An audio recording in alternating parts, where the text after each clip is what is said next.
Hello everyone, I am Black Keighley and welcome to the big show for the end of the year. And usually what I like to do is I like to have something called the Spawncast Awards. Last year in 2020, I gave out multiple awards to all of the hardworking cast and crew of the Spawncast. But this year, as I was analyzing the footage and looking back on 2021, I was thinking, the more things change, the more the things stay the same. Things really haven't changed too much from the previous year. For example, MVG is still bald, and heck, we even have Spawncast guests like IGN's Brian Altano trying to fight with MVG over bald content creator of the year. Meanwhile, I'm thinking, hey, maybe we can get a multiplayer version of Echo Chrome with these two guys arguing back and forth. Then we also have Jeff Grubb trying to insert himself into the Spawncast Awards. So I'm kind of confused on all these people just trying to vie for awards at this point. They didn't really do much in my opinion.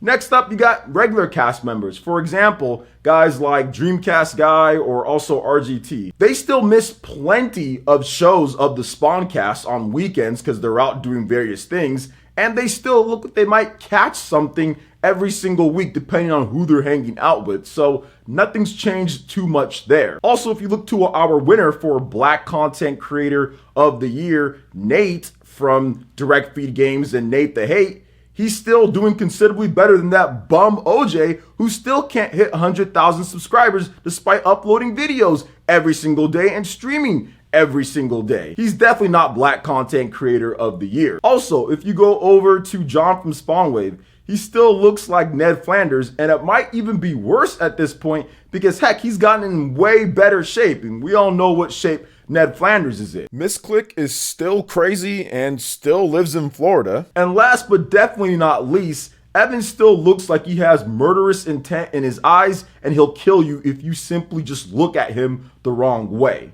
So the more that I look back and said, what awards should people get? The more that I realize we probably don't need to actually have an award show this year. Everybody who won an award last year wins the same award this year. But I said, we still need to have a show. We still need to do something big because that's what Black Keighley does. We go big or we go home. So I had the perfect idea. The Spawncast 2022 Simulator. A VR experience that you guys can experience right now in your home as you check out this video. I have myself a nice VR headset that we're going to be using to where you guys are going to get the first footage, the first actual gameplay of the Spawncast Simulator 2022 coming to a VR headset near you. You're going to be able to experience the Spawncast like you've never experienced them. Go into the minds, the bodies, the soul of the Spawncast and experience what they do on a day-to-day basis while they're working. So without further ado, let's go in and let's check this out.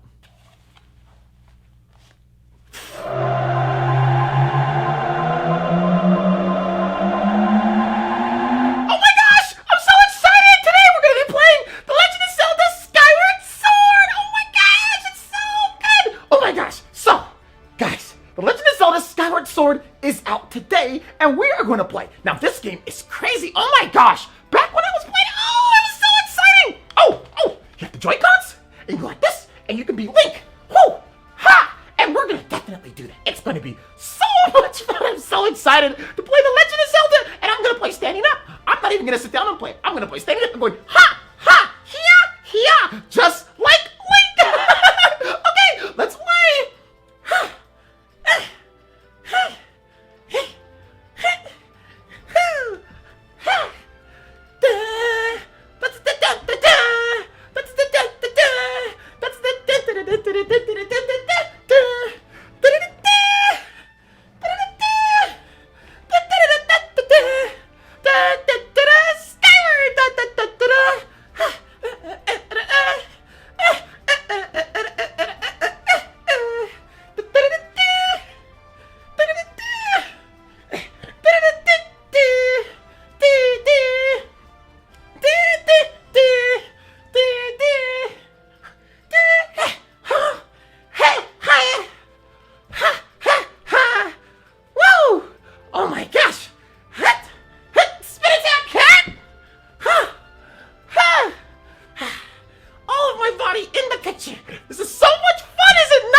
game of all time!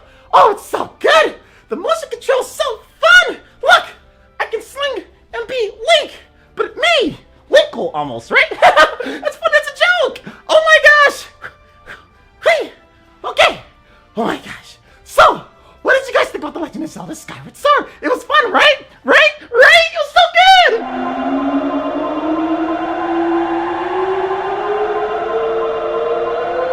Hey, and welcome back to another Black Wave video. Today we're going to be discussing the best in black gaming and black stuff that happens in gaming, which there isn't much. Now let's start off with Final Fantasy VII Remake Intergrade on the Epic Game Store. That is a whopping $70 for that release recently, but that's not the big problem here. In my opinion, the problem is still that the game is missing Barrett, a black character for the majority of the game, and a black character that happens to have a gun on his arm. There was no stereotypes there at all. So I did my due diligence and I looked further into this whole thing with Epic and also with Square Enix, and neither one of these companies have any black executives on their board. So therefore, I will not be purchasing Final Fantasy VII Remake at all. And now we're moving on to the next topic, and that is going to be Deathloop on the PlayStation 5 and also on the PC. This game came out to critical acclaim. A lot of people really did like the game. It reviewed extremely well, but there was one big problem with the game when it comes to the mainstream public. And if you look at this cover here,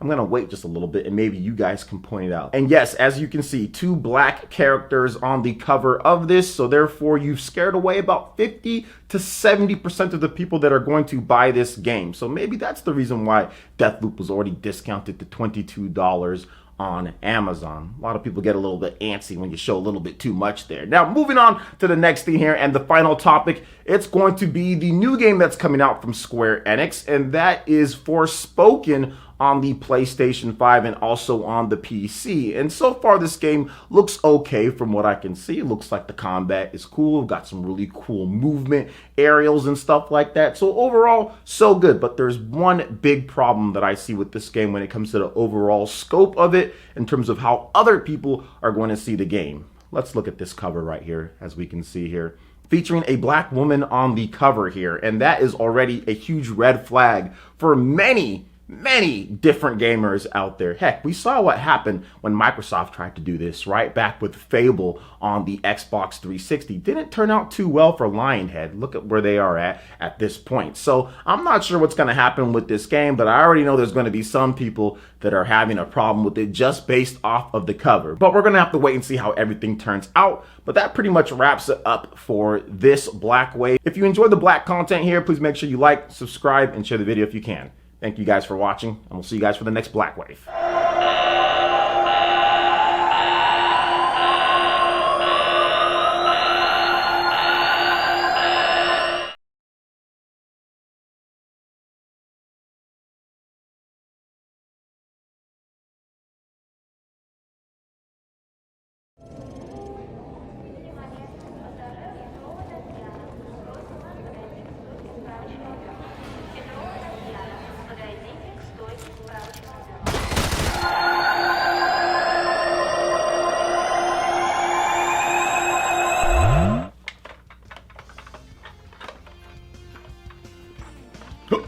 Oh, hello everyone. This is Modern Vintage Gamer here with another video. Today we're going to be talking about why the GameCube is better than the N64. I have a N64 right here, and I know I've said before in the past that the N64 is better than the GameCube here, but after further consideration and actually playing all the different games, the N64 is actually far inferior to the GameCube, and I'm going to tell you guys a number of reasons why.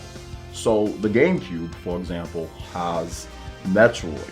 It also has Fire Emblem. It has a lot of games that the N64 just simply did not get. On top of that, the N64 runs everything at 10 frames per second. So think of like the worst possible way to play the games and then play that on the N64 compared to the GameCube, which has a number of games that runs at 60 frames per second. So when you're looking at which system's better, you have to look at the full range of games and not just point to Mario 64. and point to Ocarina of Time, and point to what else do they have? They also have the Banjo-Kazooie. I mean, there are some games on the N64, but looking over everything, I think I've come to my senses, and now I feel that the GameCube actually has a lot more games. I mean, you have Resident Evil, you have Metroid Prime 1 and Metroid Prime 2, you have Metal Gear Solid, you have Eternal Darkness, you have Fire Emblem, you have Skies of Arcadia, you have Mario Kart Double Dash, you have quite a number of games. So after looking over everything and deeply thinking about which one is actually better, I've come to the conclusion that yes, indeed, the GameCube is indeed better than the N64. And despite what I might say in the future, it does not matter. The GameCube is definitely better than the N64. So that's just something that everybody should know now. And don't worry about what I say in the future, because that does not matter. All that matters is what I'm saying right now at this point. So don't believe me. So if I go on the Spawncast later and try to act like the N64 is better than the GameCube, feel free to slap me, or feel free to let me know in the chat that no, MVG, you're wrong. I'm not wrong very often, but with that one, I'm wrong. So with that being said, let's get back to the party.